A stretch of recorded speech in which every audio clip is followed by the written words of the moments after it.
Guys দেখুন মাছে ছিপ নিয়ে চলে গেছে গাইস, মাছে ছিপ নিয়ে চলে গেছে, মাছ ধরছিল ছিপ নিয়ে চলে গেছে। ছিপটা ধর ভাই, ধর, আছে এই যে গাইস মাছ আছে, এখনো মাছ আছে, ছিপ নিয়ে চলে গেছিলো মাছে। ছিপ কলা ভাঙে নিয়ে যায়, কিন্তু আমাদের পুকুরে মাছই নিয়ে যায়। টান, যা কটটা ধর। এই যে গাইস এসকাপ,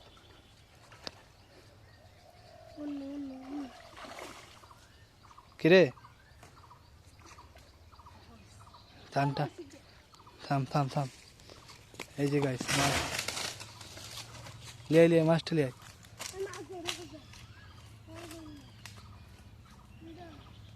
লিয়ে, চালা চালা। এই যে গাইস মাছ, এই যে গাইস মাছের ছিপ নিয়ে চলে গেছিল। সাবস্ক্রাইব করবেন গাইস সবাই সব ভিডিওর জন্য। এই যে শিকারি ভাই, দেখি মাছটা দেখা দেখি, এই যে সাইজ দেখেন কালো আছে। এই যে গাইস সাবস্ক্রাইব করবেন।